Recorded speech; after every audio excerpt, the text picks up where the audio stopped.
Hey everyone, it's Darren Gibson from Southpaws. You know the holiday season is just right around the corner, and if you have that certain person that likes their coffee and you don't know what to get them, I've got the solution for you.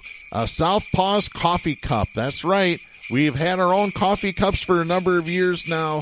They're made of thick ceramic, so it keeps your coffee or your hot chocolate hot.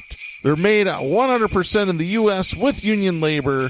Get them for $15 plus shipping by sending your name, address, and phone number to southpawsradio@gmail.com, and I'll get a hold of you. Make sure you hook up those special people in your life with merchandise from Southpaws and help support independent media and the First Amendment. For the hardest-hitting show in talk radio,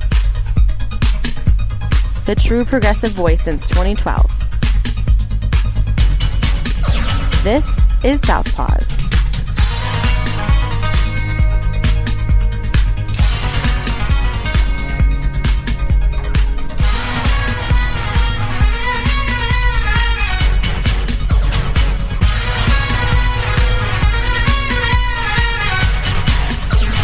And welcome to Southpaws on the Pacifica Radio Network. We are the leaders of the revolution. My name is Darren Gibson, and I'm your co-host. And I'm Katy Steele, Baron for Jack Prince. Well, Katy, we have got a lot of things to talk about.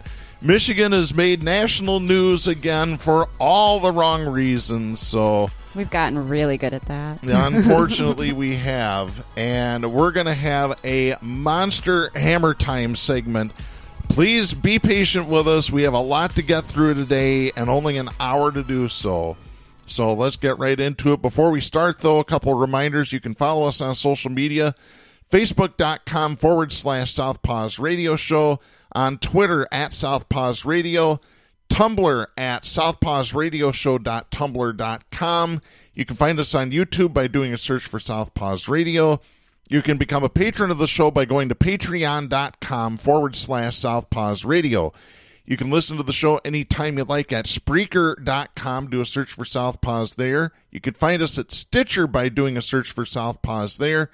You can find us on Apple Podcasts by doing a search for Southpaws. And once you found our logo, you've found us. We send links to each weekly episode to our Facebook, Twitter, Tumblr, and YouTube accounts. You can listen to us on Global Community Radio Channel 1 Saturday nights at 11. You can also listen to us on great Pacifica stations, including KCEI-FM in Taos, New Mexico, and KZGM in Kabul, Missouri. So, we had a fiasco up here in Michigan, as if we haven't had enough fiascos. Last week, Rudy Giuliani, the former New York mayor, Trump's attorney, whatever you want to call him. By the way, he's got COVID and he's in the hospital. In the infamous words of Rick Beckett, come on, Grim Reaper.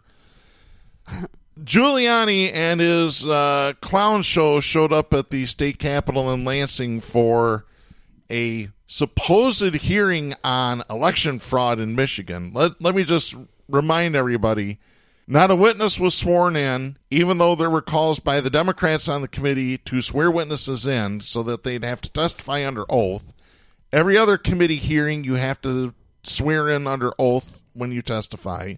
Why this one's an anomaly from the others is beyond me, but there's been a lot of reporting on this. And by the way, I didn't get a chance to see it, but I guess Saturday Night Live just spoofed the hell out of this. Oh, they just have so much material these days. You know what I mean? It's almost got to be sad being their writers because there has to be a lot they have to throw out that it's really good stuff. Yeah, exactly. It's okay. What do we keep in the show? What do we have to edit out? Like, who knew we would ever see a day where we had this much to choose from? I know. It's awful. Well, we might as well start out. I have this story. This is Mike Wilkinson writing for Bridge Magazine. This is dated December 3rd. The headline reads, "The Rudy Giuliani circus has left Lansing. The reviews are bad." Here's the story. One witness confessed she thinks all Chinese look alike and finds it odd that retinal scans aren't required of voters. Oh, my goodness. Somebody's been watching too much Star Trek or something. Oh, my goodness. These are the same people, though, that are, making up the theories about the craziness. So, but now they're like, please do a retinal scan. Mm-hmm. Another was shushed for challenging the credibility of a Republican representative after speculating without proof that food trucks were used to transport thousands of illegal ballots for Democrat Joe Biden in Detroit. Oh my, stop it right now. Food trucks. Yeah, food trucks full of ballots. No food, but lots of ballots. Cuckoo, cuckoo. Because that's where I went to vote. The food truck. I don't know about you. Oh, my God. Oh, and the star of the show, Rudy Giuliani, and witnesses that a judge has ruled simply not credible, were given 4.5 hours on the floor of a Michigan House committee to advance conspiracy theories about stolen elections. One day after a hearing about unproven claims of voter fraud, legislators on both sides of the aisle are decrying the proceeding as a disgrace and a shame to Michigan. The Wednesday hearing broke standards for conduct and timing as Giuliani, Trump's personal lawyer, was allowed to ask more questions than House Oversight Committee members. Didn't he get COVID? Yes. Wasn't it right after this? Just after this, he was diagnosed with coronavirus, and he's in a hospital right now. Oh, he is in the hospital? Yes. Oh, see, you didn't even cheer me up with that news. Yeah, that's why I said, come on, Grim Reaper. Oh, my goodness. Yeah, I totally hadn't seen he was hospitalized. I knew he was definitely a Rona victim, but being Trump's friend, I just assumed he had special drugs and friends. He says he's got it. Well, Trump said he's got it, so I'm sure he'll be fine. Yeah. He's a robot anyway. Mm-hmm. Do robots sweat, though, under TV lights with running mascara down the side of their my gosh. You know what, though? That wasn't mascara. That was him painting in his hairline. Okay? Yeah, apparently sometimes you can touch up with mascara. Oh, we all learning new things now. There's a little helpful hint the next time you're on TV. Thank you. Oh, my gosh. Oh, my gosh is right. Maybe they are like half plastic, though, and that's just... You never know anymore. Maybe they did start those retinal scan things for some people. Oh, God. Yeah, and I got to remember, I'm giving them too much credit. I don't think many conservatives actually watch Star Trek. If they do, they don't pay attention to the theme of the show. Oh, those poor kids. I say poor kids because their maturity level is kids. They're kids. Yeah. Continuing, that prompted criticism of committee chair Representative Matt Hall, Republican of Marshall, who only allowed members to ask one question of witnesses, overruled requests to swear them in, and frequently slammed his gavel to silence colleagues who objected. And we will get to that in just a minute here. U.S. Representative Paul Mitchell, Republican of Dryden, who is retiring this month. He served 2 terms. He says that he's had enough of this. This wasn't what he signed up for. This is the guy, and I'm sorry, I worked at a radio station that ran his commercials. This is the guy to get elected to Congress, told constituents that he could shoot a crossbow while playing the accordion. I'm not joking. That's who I want for my representative, a really cool guy that plays the accordion and shoots crossbows. Yeah, the radio commercials were god-awful. You could hear they got the accordion in the background. It's like polka music with yeah, pretty much. With a camo coat. Yeah, this is when he ran for the 6th district, and I'm picturing John Candy in Planes, Trains, and Automobiles here. That's all I've got. Oh, God. So Mitchell wondered why Republican leaders allowed testimony he said was, quote, driving the party into this ditch, end of quote. He then implored on Twitter, quote, please, just stop, end of quote, just stop, all in capital letters. Former State Representative Martin Hawarick, a Republican from Oakland County, said he was embarrassed by the hearing. He said if the committee cared about election integrity, members would wait until after the state's 16 electors vote for the president when the Electoral College meets December 14th. He said, quote, there's no need to have this right now, end of quote. He added that Hall injected the committee into a political fistfight. Former State Senator Ken Sikkema, a local Republican here in the West Michigan area, said, quote, the way the committee was run was atrocious, end of quote. So Ken Sikkema has thrown out the 11th commandment, thou shalt never speak ill of another Republican. That's actually been thrown out quite a few times this year, thanks to Mr. Trump. Yes, it has. Sycamore added that witnesses like Giuliani don't typically get to ask other witnesses questions. Quote, that's just unheard of, end of quote. Sycamore, who is now a consultant but served as a legislator from 1987 to 2006, made those comments. Sycamore serves on the steering committee of the Center for Michigan, Bridges' nonprofit parent. Holy crap. So they got a Republican running the steering committee for Bridge Magazine, a liberal publication. That does not surprise me at all. I was wondering what was going on with Bridge, but yeah. There you We'll go. discuss that later. There you go. Sycamore said that Giuliani, quote, had more standing than a committee member, end of quote. The meeting left committee vice chair Cynthia Johnson, Democrat of Detroit, shaken. Hall repeatedly slammed his gavel down to stop her from talking as she tried to defend Detroiters from Giuliani's claims that the city is among the nation's most corrupt. Johnson was repeatedly jeered by Trump supporters who packed the hearing. She warned that Hall best not repeat the gaveling. She told Bridge Magazine, quote, the next time something like that happens, he's going to have to break the fucking gavel, end of quote. I love her. She has become my favorite politician right now in the state of Michigan, by far. That is an amazing quote. She doesn't take anybody's crap, not at all. We will get to this eventually because she's been getting hammered not just from the Republicans, but the conservative Democrats. House officials are investigating really threatening email and social media attacks on Johnson and intend to forward information to the Michigan State Police, according to a recording shared by Johnson with Bridge from David Dixon, Chief Sergeant of Arms for the House. Johnson said, quote, I have never in my entire life seen such a hearing like that where the chair hands the gavel over, end of quote. Hall did not respond to an email from Bridge Magazine seeking comment. And by the way, it's not just the state police. The FBI is investigating now because it's a hate crime. When you start throwing the N-word around, we've got proof of it. That's horrible.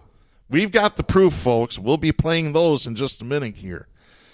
Other Democrats criticized the hearing as Attorney General Dana Nessel challenged Republicans to bring proof of their claims of fraud to law enforcement or stop making, quote, baseless debunked attacks on our election, end of quote. I'd be showing up with my own big-ass gavel to the next hearing, I tell you what. Yep. Nessel was relentless on Twitter, calling out the easily debunked allegations for getting into the record.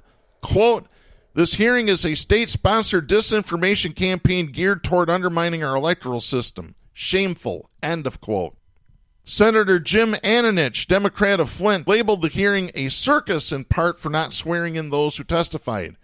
When he held hearings on the Flint water crisis, every witness was sworn in, he said. Quote, we swore every witness in on the Flint Water Bicameral Committee, but that issue was real and important. You don't swear in folks at the circus, you just laugh at the clowns, end of quote. Mm-hmm. That's well said. But now that's going to be the state Senate's term because Senator Ed McBroom, Republican of Vulcan, is also conducting hearings into allegations of voter fraud. He declined an invitation from Giuliani to appear before his oversight committee, so he doesn't want the clown card. You just get to decline invitations. I like how that works. You know what I'm saying? If you're in that class, you know, the powerful class that actually makes decisions about whether people live or die or get what they need, then you can just like decline invitations. You just get an invitation, not like, you know, what's it called? I'm sorry, I cannot think of the word when they come and give you the thing and make you go to court. When you're subpoenaed? Thank you. I wanted to say petition so bad. So did I. Not the word.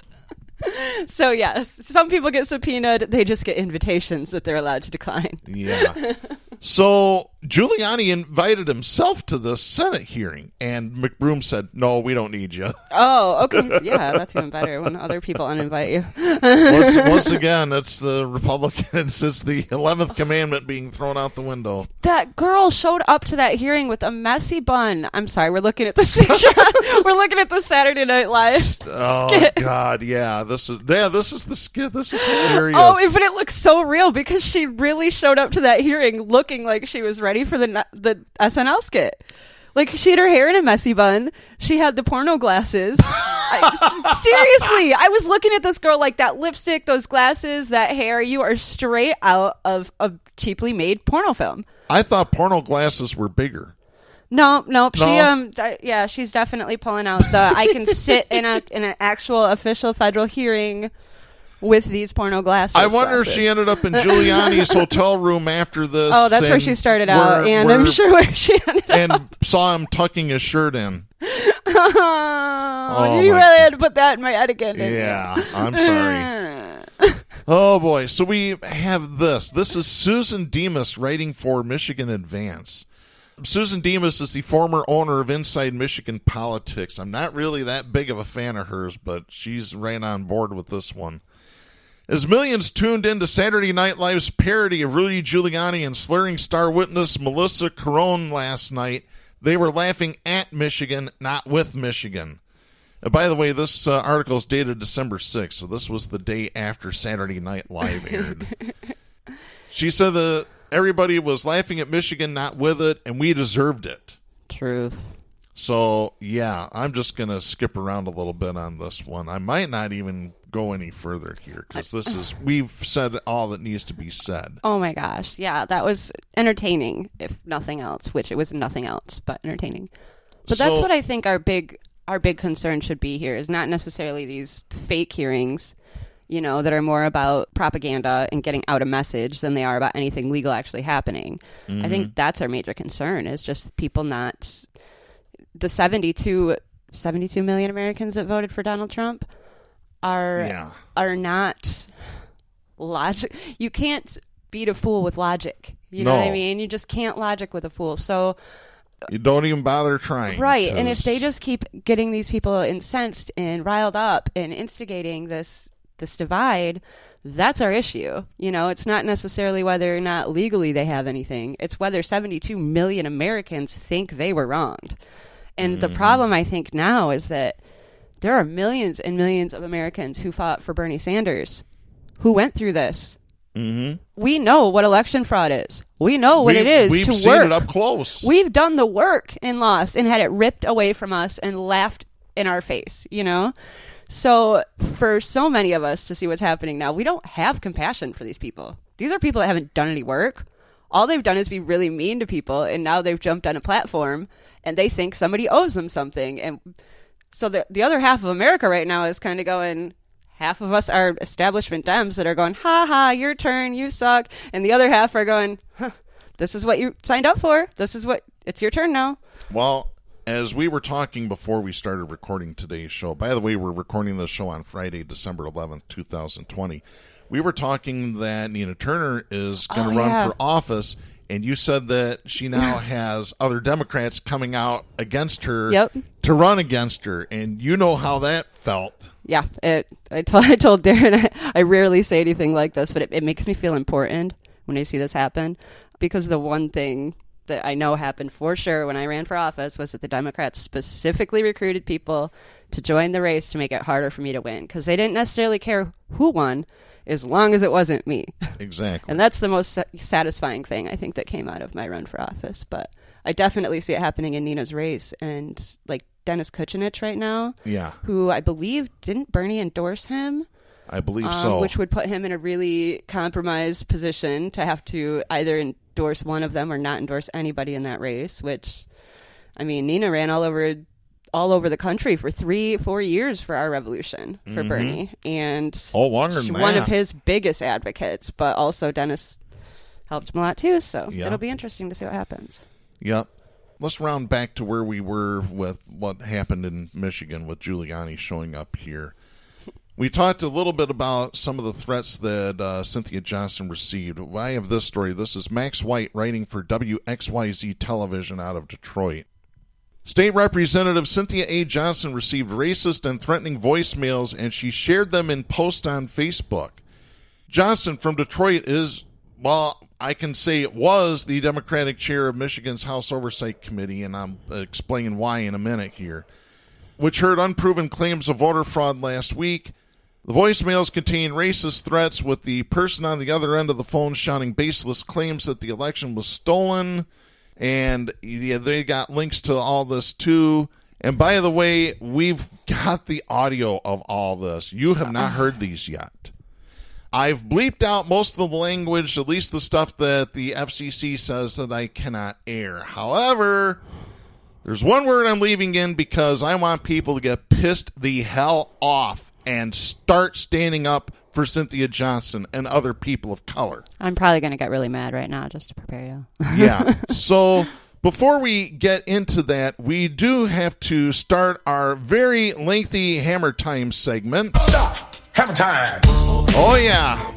It's Hammer Time. It's time to drop the hammer on the douchebag of the week.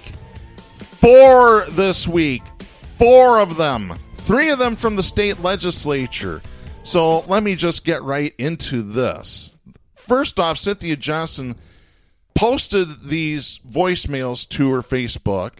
She also reached out to both sides of the aisle to try and get some support. Well, she didn't get much.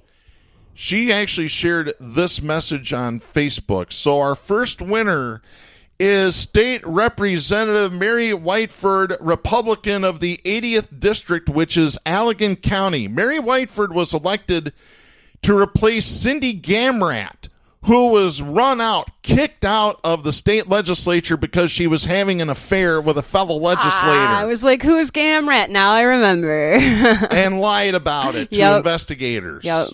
So here's what Mary Whitehead wrote back to Cynthia in response. Quote, I don't understand why you would share this with me and other representatives, Cynthia.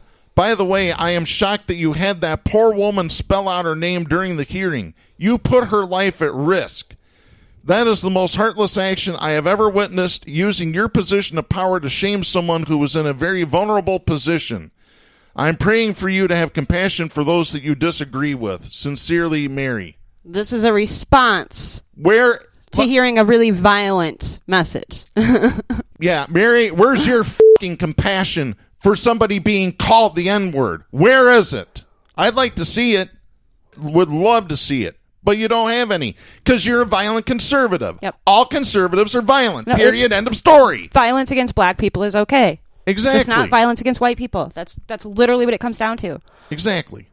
So, yes, we have these clips here, and I'm going to start playing them, folks. If you've got kids, I would recommend that you send them out of the room, but you know what? Or, have them listen and tell them about the world. They do. They do need to listen to this so they can understand what the world is really like. And what they're not allowed to do. Here's the first one. This runs about 19 seconds, folks. Take a listen. Are you the one that doxed that poor waitress that was giving her testimony the other day about all the voter fraud? You're going to be voted out of office, lady. That wasn't a very nice thing to do. I'm passing your name on to your number to 1 million people. I'm passing your number on to 1 million people. Oh, she just said, okay, are you the one that doxed that young lady who was giving testimony? Can somebody explain to me one time in the history of the world that somebody took the stand and gave testimony without identifying themselves? Exactly. Ever once? What good is your testimony if we don't know who you are? Exactly. Here's the next voicemail. This runs 36 seconds.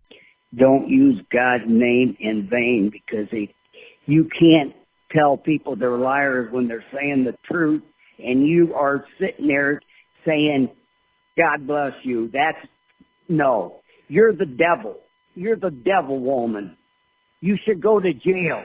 Every one of you who cheated on this dang voting system. I'm tired of your shit, you people, you traitor, American traitor, communist, socialist, communist, Marxism. You people. Yeah.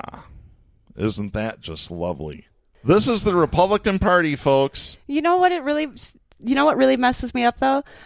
When I was canvassing 3 years ago, these are the people I was talking to, old GM workers, Republicans. Mm-hmm. They weren't even going to vote. Yeah. They were so disenfranchised from this system, they were not even going to vote. They didn't care about the polls. They didn't care who was running. They did not care because it wasn't going to make a difference to them. Mm-hmm. Now they're willing to kill for some guy they don't know anything about. Exactly. Let's get on to the next one. This runs 7 seconds. It's short and to the point. You nasty old you fucking scum. You're going to pay someday for the shit you're doing. Oh, yeah. Yeah. Somebody find that guy's penis. I think he lost it. Along with his mind, along with his... I think it's one and the same. Yeah, exactly. Well, with most men it is, so... Yeah, if I posted that on Facebook, I'd get kicked off for 30 days. I got a 7-day ban for saying the men are dirty. Well, they are. That is crazy to me how you cannot say anything bad about men on Facebook without getting banned. Unbelievable. All right, here's the next one. Another short and sweet one. Not very sweet. Runs 8 seconds. You bitch, your time is f***ing coming. You'll see. From the f***ing gallows, you'll be hanging.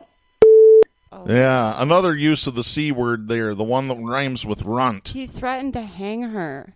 Oh, I haven't even gotten to the rest of those yet, because that one wasn't the only one. Like, I don't think these people know about her either, because I would not threaten her with anything. No. Well, we got this one. This runs 15 seconds. I hope you like burning crosses in your front yard, because I'm sure by the time this is all said and done, there will be several. And maybe even a noose or two hanging from the tree in your yard, you dumb f***ing commie bitch. Rotten hell. Dumb f***ing commie bitch. I'm not even going to start in with the threats of burning crosses and nooses, because guess what? The FBI. When the FBI finds that guy, he's going to prison for a very long time. Yeah, that's terrorism, hate crime. Like, come on. Yes, it is. And like I said, the FBI has already nabbed a woman in Ohio. Yeah, you're not talking about the local police looking into that. You're talking about people who actually will prosecute you for it. Mm-hmm.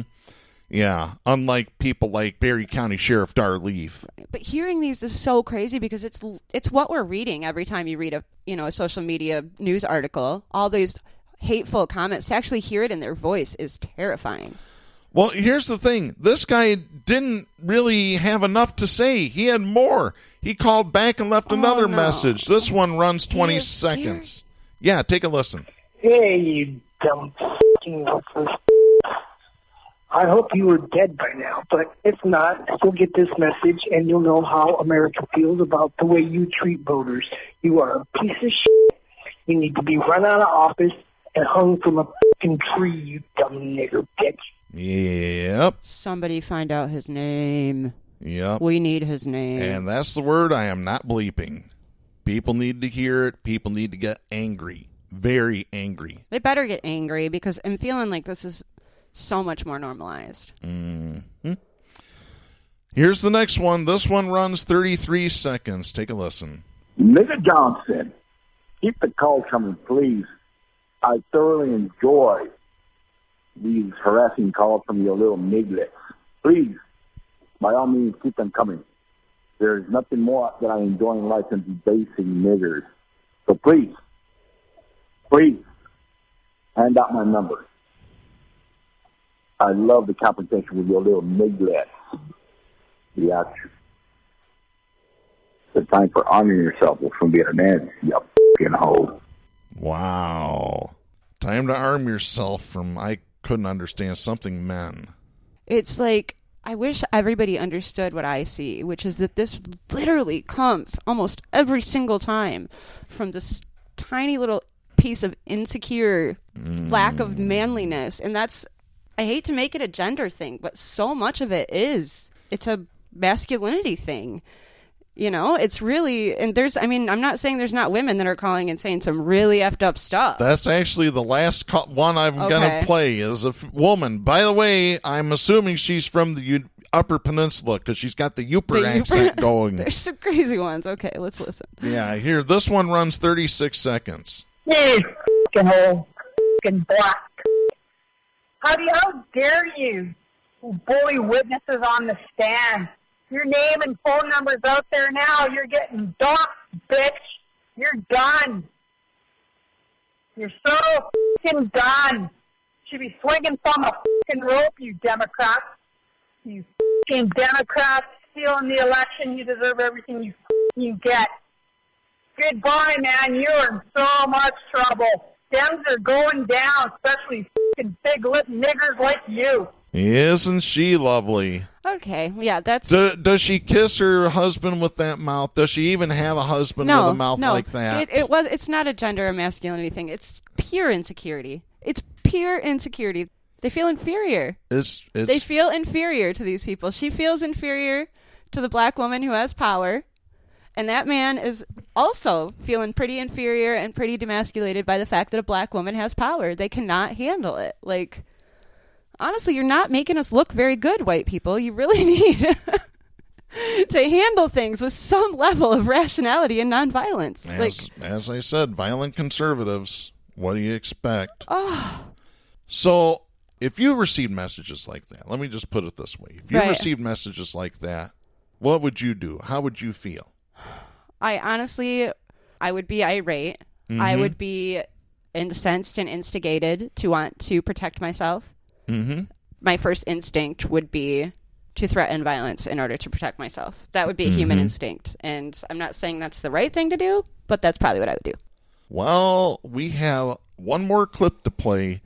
This is Cynthia Johnson. This is the audio from a Facebook Live video that she posted. It runs a little over 3 minutes, where she basically responds to all of this. And we might stop in certain places just to kind of give a little bit of analysis, but you need to take a listen to this, folks. Okay. I'm waiting for some of my Facebook friends to come on, and I want to talk to y'all first because... And I'm going to stop there real quick because you can hear some of the hustle and bustle in the background. She's in her office. Okay, so it's like her staffers around and stuff. Yeah, so this is the very busy Capitol building. So let me continue. Y'all have had my back. Call your friends.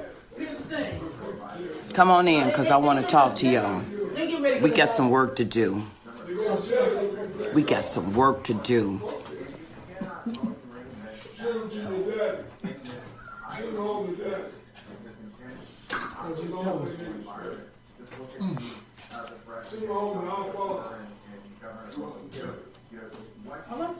First, I want to say thank you to everybody who is supporting our efforts. And when I say our efforts, I'm talking about doing things right and in order. There's a good way to do it and a f***ed up way to do it. Always provide proof. Nobody cares what your mouth is saying. Provide proof. Don't get upset with folks and start cussing them out and all that. It never works. I wish I could be talking to y'all in a private room because I just wish I could. But we're public, so be smart. You don't have to yell. You don't have to curse anybody out. You don't have to call people names. Hit their asses in the pocketbook. There you go. And I'm going to stop right there. And that's what she's been doing. She's been tracking these people down because they're not smart enough to use call block on their ID. And that's why that guy was talking about getting phone calls. So that's why the one guy was talking about getting phone calls from people that were angry at him for the whatever message that he left for her. She actually contacted Ford Motor Company because apparently one of their employees was one of them that allegedly made these voicemails. He's apparently now talking about suing, saying that it wasn't him. It's like the song, "It Wasn't Me." Yeah, oh, sure. God. But that's honestly, I mean, hit them in the pocketbook that's their agenda is money. And so that's the only thing you can really do to slow them down or stop them in the big picture. And it's not violent to hit somebody in the pocketbook or to be smart or to not cuss and swear at them. So no. It sounds a little treacherous when you listen to her voice because she is treacherous. She is not messing around, but she's also not threatening direct violence. She's a lot smarter than I probably am. No, exactly. Let me continue here because there's a little more here. Hit them in the pocketbook. For instance, one of our bright citizens of our country in Illinois who happened to voicemail me unknown, but guess what? FBI, state police, they found her. So this is just a warning to you Trumpers. Be careful. Walk lightly. We ain't playing with you. Enough of the shenanigans. Enough is enough. And for those of you who are soldiers, you know how to do it. Do it right. Be in order. Make them pay. I love y'all. Bye-bye. Well, here's the problem. The last 30 seconds of that audio or that video was cut and then posted to Parler. And that's where it all started. Okay. Where they take things out of context. Us and warning us. The Democrats, they're threatening us. They're being mean. We can dish it out, but we can't take it. What a bunch of snowflakes. Yeah. So we have this update. This is David Eggert writing for the Associated Press, December 9th out of Lansing.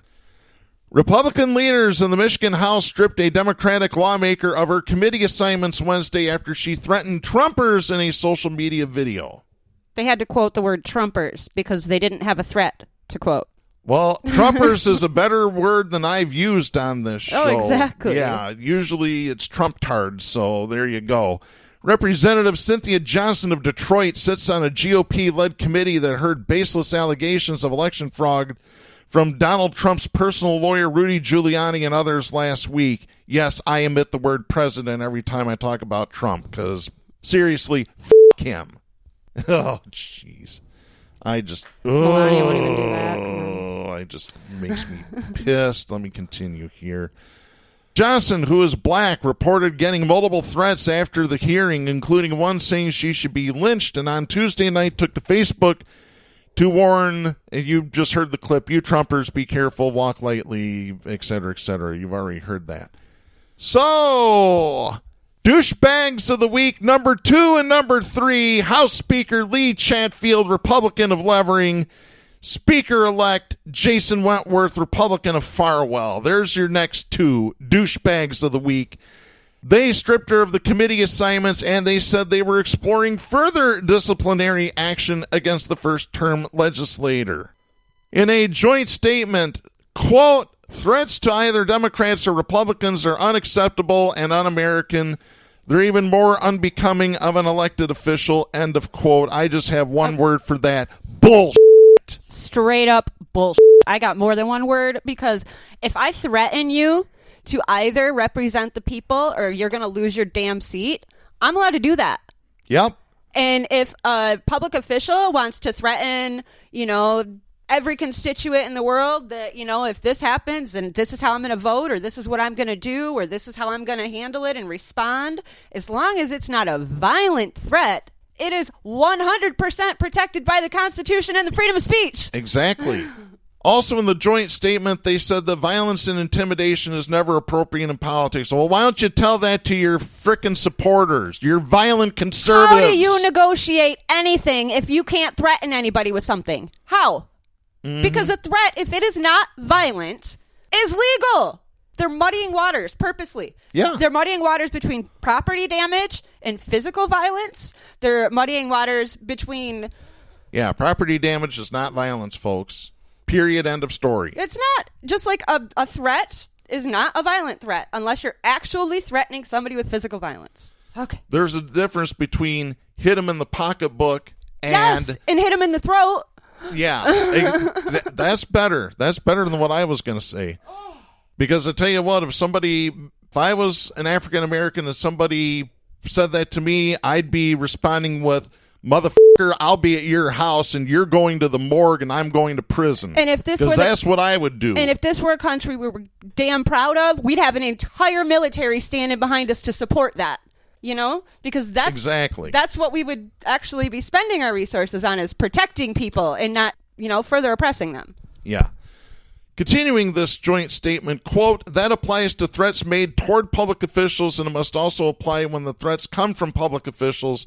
Behavior like this will not be tolerated this term or next, end of quote. She had as much of a right to threaten those people threatening her. She absolutely did. As they did to threaten her seat. I'll tell you what, I'll be controversial today because I haven't been controversial in a very long time on this show. As far as I'm concerned, she had the right to go to the motherfucker's house with a gun and smoke his ass. And protect herself. I mean, you goddamn right. There is goddamn right. There is an argument for that. And as I grow up, I'm trying and forcing myself to be less and less violent, even in response to other people. But I'm human. I'm human too, but I'm also a realist. The United Auto Workers would not have rights had they not started breaking arms and legs in the 1930s and taking over. There wouldn't be a Civil Rights Act of 64 without riots. Sorry, this country was born on violence and we sustain on it. That's right. In 1911, Mayor George Ellis from here in Grand Rapids allowed the wives and children of the furniture workers to stone the scabs that came in and took their jobs. He let the wives and children do it. Because he knew they couldn't come back at the wives and children like they could come back at the workers. Let me tell you a story real quick. I'm glad you mentioned throwing rocks at scabs. My dad was a union carpenter for 42 and a half years. Very proud. Was the vice president of his local. Nice. Thanks for his service. That's the service. He had told me stories about what the iron workers would do if scabs showed up on the job. They would basically take hot rivets and toss down from the upper floors onto the scabs. Ouch. Mm-hmm. Don't mess with union workers. Union workers are tough. When they say brotherhood, they're not messing around. Mm-hmm. At least it was like that in the 60s and 70s. It's what we need to get back to. The problem is, leadership throwing workers under the bus. So. Yep, and I'll be honest with you. The problem also sits with rank and file not going to union meetings and not getting involved and not running for office. Which is what happens, though, when union leadership stops representing you. It's the same as the Democratic Party. People stop becoming involved because they're not being represented. So I honestly think right-to-work laws could help if people would use it as the opportunity to not fund a union, but to actually pull together and organize without money. Which is why I hear from teachers that don't support the teachers' union in the state of Michigan. Oh, MEA is so corrupt.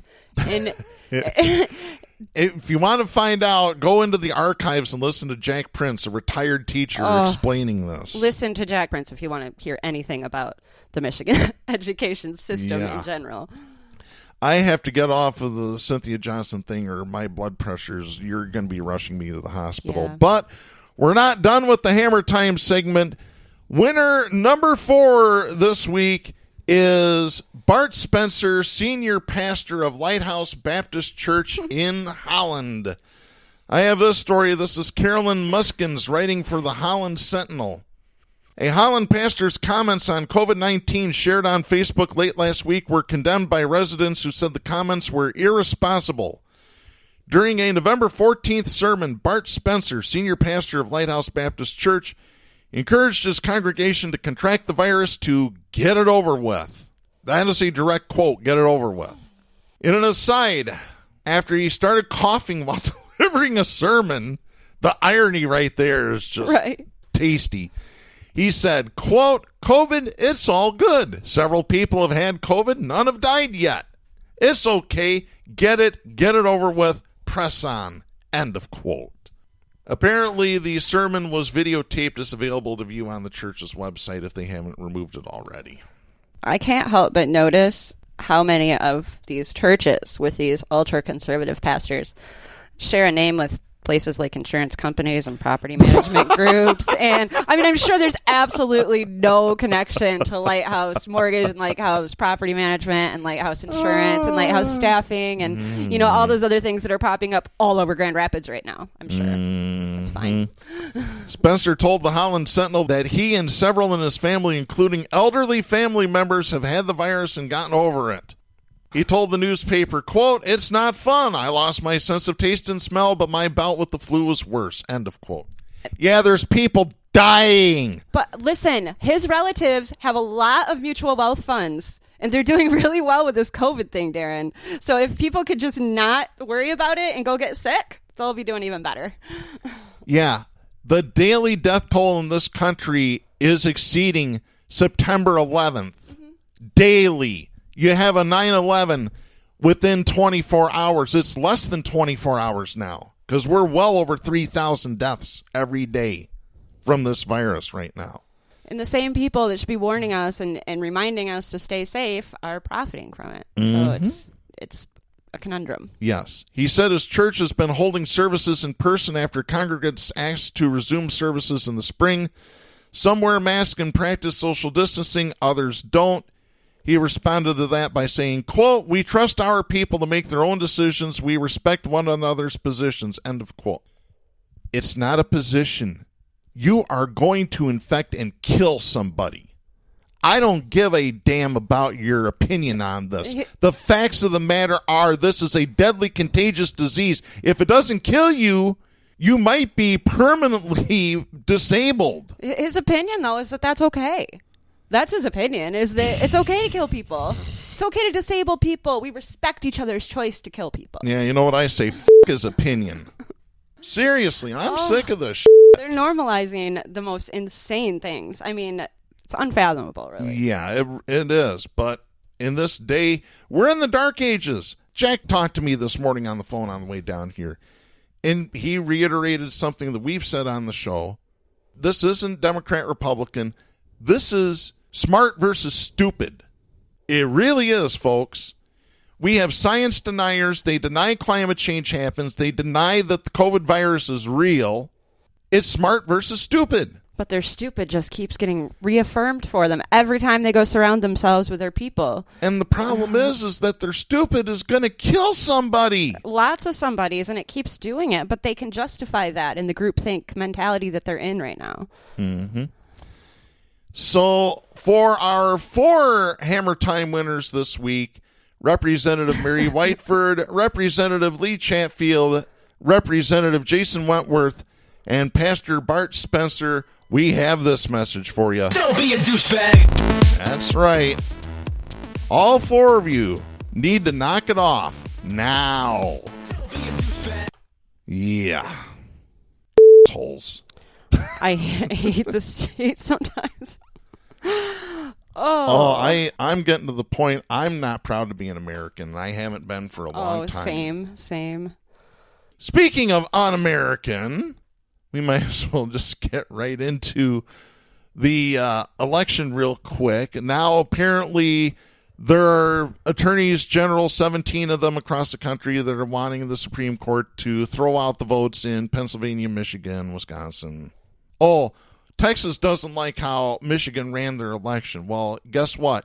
Texas has no say in how Michigan runs elections. Texas, the small government people.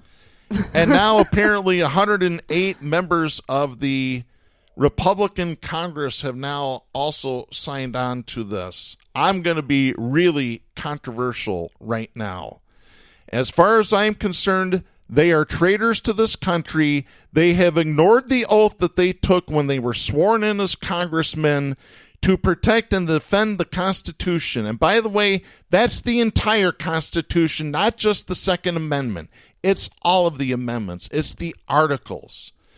So these treacherous, treasonous traitors ought to be put on trial for treason, prosecuted, and punished. Yeah, I don't think that's controversial. I don't think that's controversial. I think that's pretty basic. If you've read the Constitution and you know how things are supposed to work, it's pretty clear what's happening. These people have done nothing but beg for small government. And now they want to use their small government to come at somebody else's small government? Like, that's big government, guys. Yes, it is. Speaking of un-American things to do, I want to get to this. This is CBS News and the Associated Press from December 8th. If you haven't seen the video of this, folks, you really need to see this. This was terrifying. Florida authorities investigating an alleged hack into the state's emergency response system raided the home Monday of Rebekah Jones, who was fired earlier this year from her job as COVID-19 data curator. Florida Department of Law Enforcement said that Jones, who was fired for unauthorized public comments about the data in May, has been under investigation since early November when someone illegally accessed the state's emergency alert health system. let me just stop there, because the firing of the emergency alert system, when you activate it, you have to have the proper codes to do so. Now, I know this. I've run a radio station. We have a box that is the emergency alert box. In order to access it, you have to enter a 4-digit password. I think some of them might be 6 now. I'm not sure. But there's passwords that you have to enter in order to access the system and fire it, unless it's coming from the main EAS station in the area, which in this town is, I believe, WLHT is the main, and I think Wood Radio is the backup. It might be reversed, because it's been a few years since I've had to keep EAS logs. But regardless, you have to enter a password. When the radio stations get these systems, they come with a standard generic password that everybody knows what it is. The first thing you're supposed to do when you install these boxes is you're supposed to change the password. You know how many stations have gotten in trouble because they never changed the password and somebody hacked into the system and activated the EAS system? I think we talked about this on a show earlier this year, actually. Mm-hmm. Yes. So accessing the system, does that just send out an alert? Can you do other things? What are they accusing her of doing with it? Well, they're accusing her of sending out an alert saying, basically, don't believe what the Florida state government's telling you. Okay. Because they were lying. But they have no proof that it was her. They just, because this was everybody had the same password, so nobody knows who it was, right? Yeah, well, okay. I'm sure they could find out by accessing IP addresses and that. Right on. Yeah. Jones tweeted video of the officers entering her home, claiming Republican Governor Ron DeSantis, quote, sent the Gestapo, end of quote, to silence her. Yeah, this video is something else. You really need to see this. I didn't watch the whole thing. I started to, and then something distracted me, and I didn't finish. Johnson was fired from her post in May after she raised questions about Florida's COVID-19 data. She had been reprimanded several times and was ultimately fired for violating health department policy by making public remarks about the information, state records show. Since her firing, she has lit up social media with posts criticizing DeSantis and his state agencies. And by the way, DeSantis is a Trump-loving Republican who won't do mask mandates. For months, she has tried to promote herself as a victim who was fired for telling the truth, although there is no evidence that supports her claims. Yeah, no, she's got the evidence. Right. They took the evidence when they raided her house. You know what? I hope to God that she's made backups and has given them to her attorney, because they can't take it, attorney-client privilege. Yeah, but let's be honest here. If they want to hide it, they find ways. Mm-hmm. Early in the pandemic, Jones wrote blog posts and reached out to media outlets and researchers, sowing doubt about the credibility of the data now that she is no longer in that role. She said health department managers urged her to manipulate information to paint a rosier picture, and that she pushed back. The data was crucial as the governor was trying to make highly controversial decisions on whether to reopen Florida's economy. State health officials strenuously deny any issue with the information's accuracy. The office of Governor Ron DeSantis declined comment Monday night, but the Republican governor has previously said Jones had a pattern of insubordination and should have been fired sooner. How typical. We can't have a well-spoken, intelligent, beautiful woman with actual evidence and facts. We have to call her insubordinate.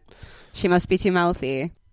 Agents served the search warrant on her Tallahassee home after receiving a complaint from the Department of Health regarding unauthorized access to its emergency alert system. FDLE spokeswoman Gretel Plessinger said in a statement, quote, agents believe someone at the residence on Centerville Court illegally accessed the system, end of quote. So now they've doxed her by telling what street she lives on. Right. Jones initially refused to answer the door for 20 minutes and hung up when agents called her. Good Not for illegal. her. According to video footage, Jones posted that the incident, multiple officers who entered Jones's home had their guns drawn. One pointed his gun up the stairs as authorities urged Jones to call her husband and children downstairs. The officer then lowered his weapon after Jones yelled, "Do not point that gun at my children." She later tweeted, quote, "They pointed a gun in my face. They pointed guns at my kids." End of quote. It's unclear. I'm sorry. The next line says, it's unclear whether authorities pointed weapons at anyone in Jones' home. There's video proof of it. Pretty damn clear. Like, you can tell whoever wrote this article is not on her side. Mm-hmm. CBS Miami reports that FDLE Commissioner Rick Swearingen released a statement that FDLE's investigation, quote, began last month following a complaint by Florida Department of Health that a person illegally hacked into their emergency alert system, end of quote. Well, I guess you'd better get a stronger password and not use the default, idiots. Oh, my. Because I guarantee that's what happened. And by the way, they published the email, so it's easy. I mean, this was widely available. Anybody could have hacked it. Well, and it almost sounds to me like maybe somebody else did this as a reason to come for her. Maybe she didn't even do it. Exactly. Well, some people are pissed about it. This is Nicholas Ryman writing for Forbes magazine. A Florida state official who described himself as a DeSantis political appointee sent the governor his resignation letter Tuesday decrying the reckless way he said the state has handled the COVID-19 pandemic, while calling the armed police raid of former state data scientist Rebekah Jones the final straw in continuing to work for state government. Good. His name is Ronald F. Filipkowski. By the way, he's the vice chairman, or he was, of the state's 12th Circuit Judicial Nominating Commission. So, yeah, this is a Republican saying this was wrong. This never should have happened. He posted a copy of his resignation letter to Twitter. And by the way, just a quick aside, he said the inspiration for his resignation letter came from a letter that was originally wrote in 1984 by the owner of the USFL Tampa Bay Bandits to Donald Trump. Oh, that's who fun. at the time owned the New Jersey Generals USFL football team. Because Trump was being himself, swearing, being mean toward commission officials, bullying people. The guy of the Tampa Bay Bandits in the letter basically said, I might be older than you, but if you ever act like that again, I'll kick your ass. Nice. So I don't know if you might be just about to get to this, but I did see that Rebekah Jones came out within a day or two of this happening saying that she looked into the judge who signed the warrant to send those police to her house. He was appointed by DeSantis, and that warrant was one of the first actions he'd taken on the bench. I did hear about that. So very strategic, and that's what makes me question, do they have any evidence that anybody illegally accessed the system, or are they just saying that so they can say they had a reason to go there? Well, independent journalist Bill Palmer published this to his Palmer Report website. This is dated December 9th. Earlier this week, state police in Florida conducted an armed raid of COVID data scientist Rebekah Jones's home, seizing her electronic devices and pointing guns at her kids in retaliation for the fact that she blew the whistle on Florida Governor Ron DeSantis' COVID cover-up.